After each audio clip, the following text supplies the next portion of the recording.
I'm only doing this for the thumbnail.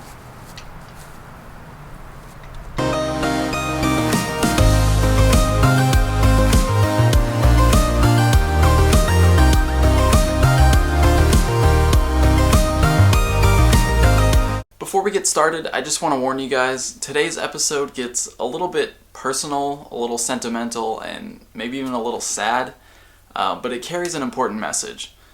I'm going to be evolving a bunch of Pokemon at the end, so if at any point you feel like you want to skip ahead and see that, you have my permission. Today I'm heading to a sort of controversial place to play Pokemon Go, but first, there's one thing I need to pick up.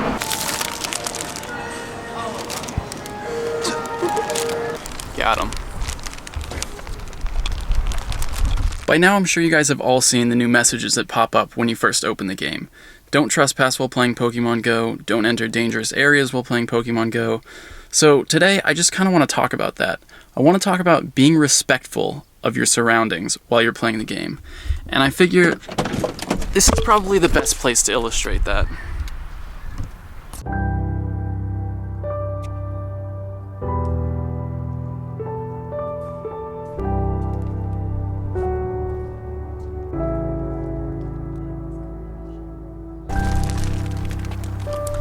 As you guys might know, most cemeteries are Pokestop hotspots, so it can be really tempting to come in here and just farm Pokestops all day, but I just want to stress that you guys really need to be respectful. This is kind of a special place for some people, so, you know, be courteous, be sensible, be respectful. Don't walk over tombstones. I thought that was kind of just common sense, but you'd be surprised. So there are a lot of Pokestops, but there's also a lot of other stuff going on here. So that's the reason we brought the flowers, is that besides just stocking up on items and eggs, we're also here to pay some respects to people. It's nice to give yourself a reason to be there, other than just to play the game.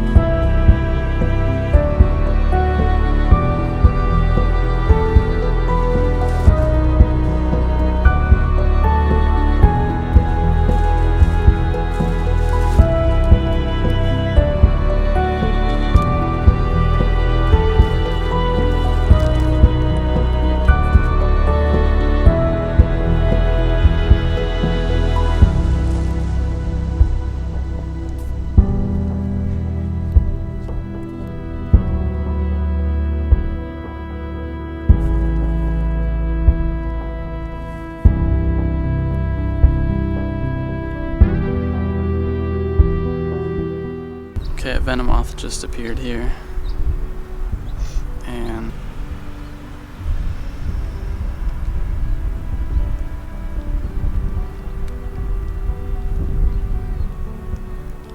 got it.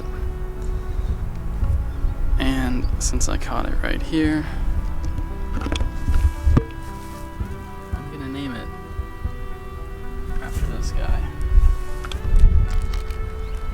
Sabino.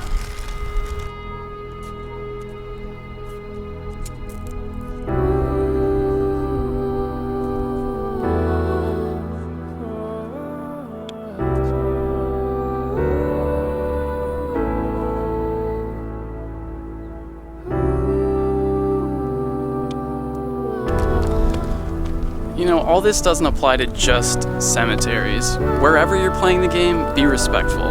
Whether it's a museum, a hospital, a school, just be aware of what you're doing and make sure you're being respectful of wherever it is you are.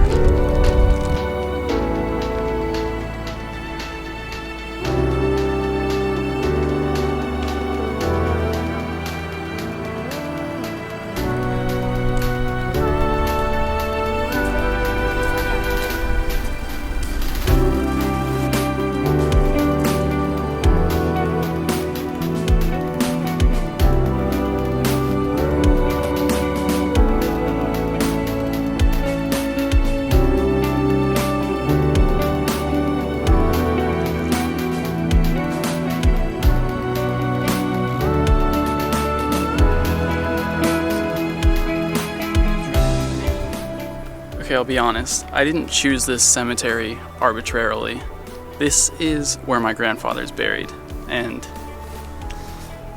my mom watches all these videos, so she's probably gonna get a little emotional right now. And to be honest, I might also, but let's go say hi.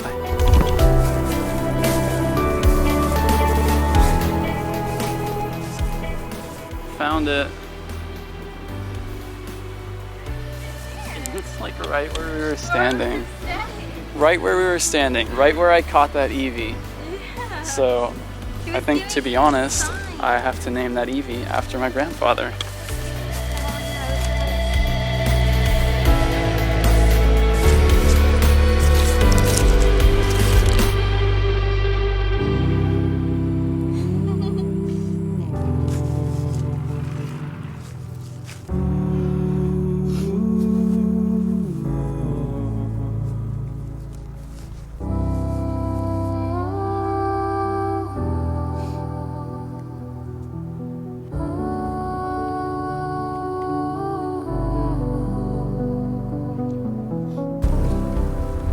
This dude's sitting here on 3 Pokestops. It's a good place to be.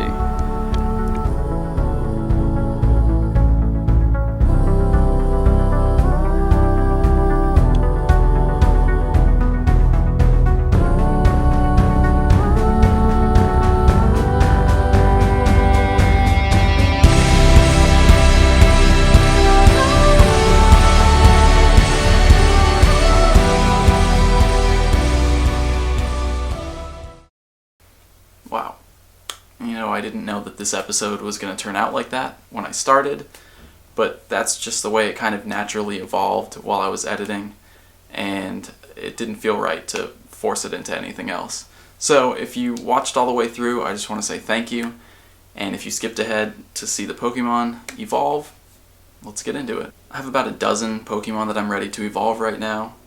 So first things first, I'm going to put on a lucky egg. Like I said in yesterday's episode, I've favorited all my Pokemon with 80% or higher IVs because that's just the cutoff that I set for myself.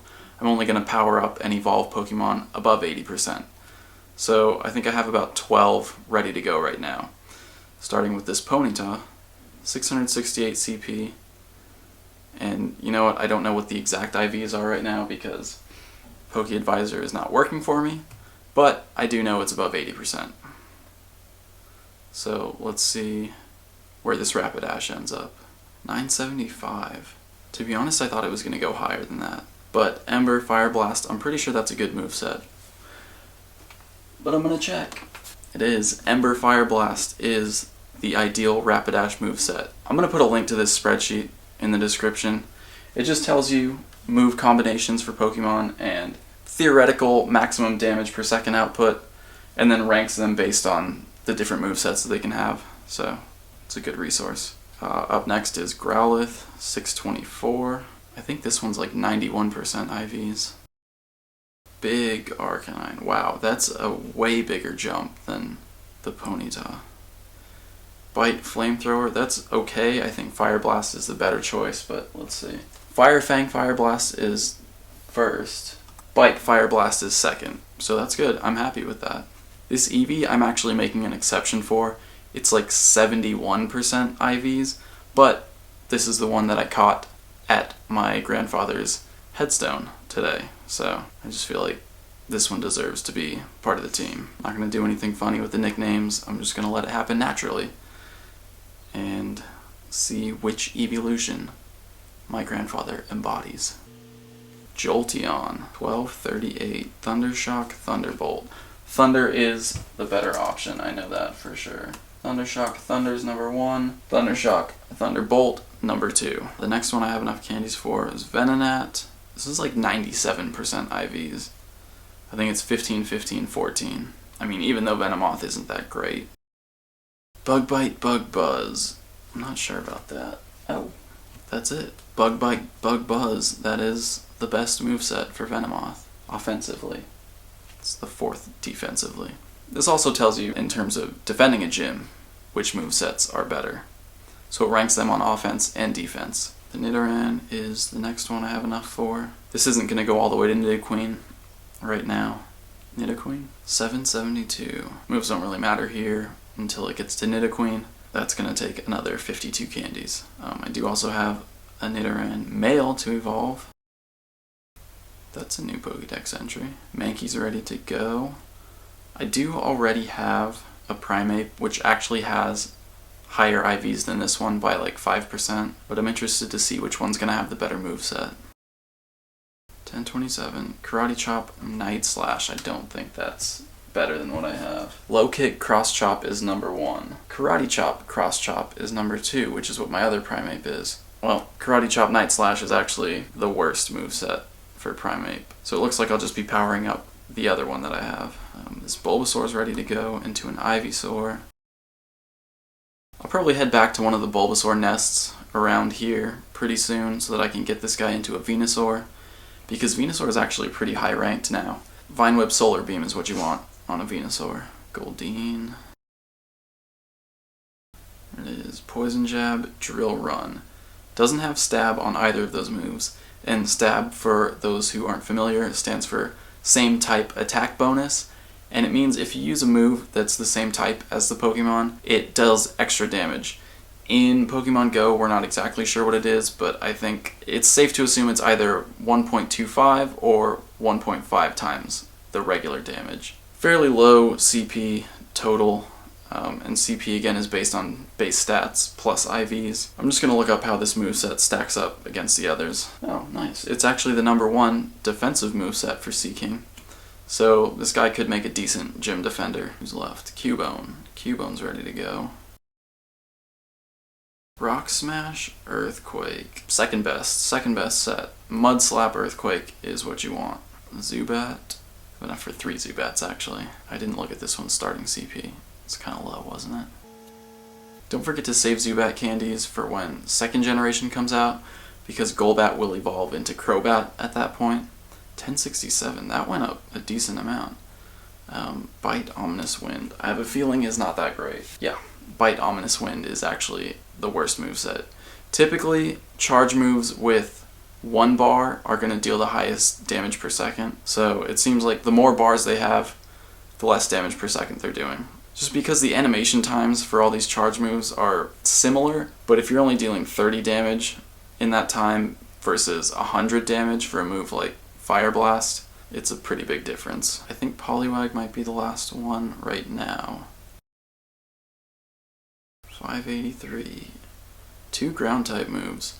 Not that it matters, because when it evolves to Poliwrath, it's going to get a random moveset. Yeah guys, there's no correlation between moves before and after evolution.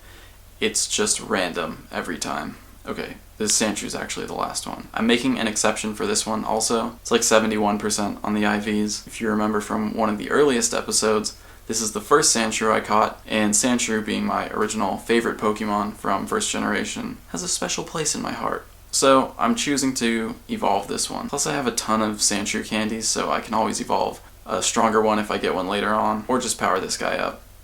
But that is going to cost a lot of Stardust. I guess it's going to depend on what kind of moveset he gets. By the way, those new Alola Sandshrew and Sandslash, awesome. Mudshot, Bulldoze, that's not good. I think Mudshot Earthquake is probably what I want. Yep, Mudshot Earthquake. Mudshot Bulldoze is the number 4 set. It's good for defending though. I mean, at 336 CP, he's not doing much. But again, that is the first Sandshrew I caught. That's going to be it for these evolutions. I still have some time on the Lucky Egg, so I'm going to go ahead and evolve a bunch of Pidgeys and Rattatas just for experience right now. That's going to be the end of this episode. So, thank you guys so much for watching. I hope you enjoyed it. I hope you got something out of it, and we'll see you in the next episode. Today I'm at Ford Park in Bell Gardens. It's a Bulbasaur nest, and I've already found the first one. But besides just catching Bulbasaurs, I have a few eggs to hatch, and I want to continue the conversation about all these new updates and changes that Niantic's been pushing out. But first,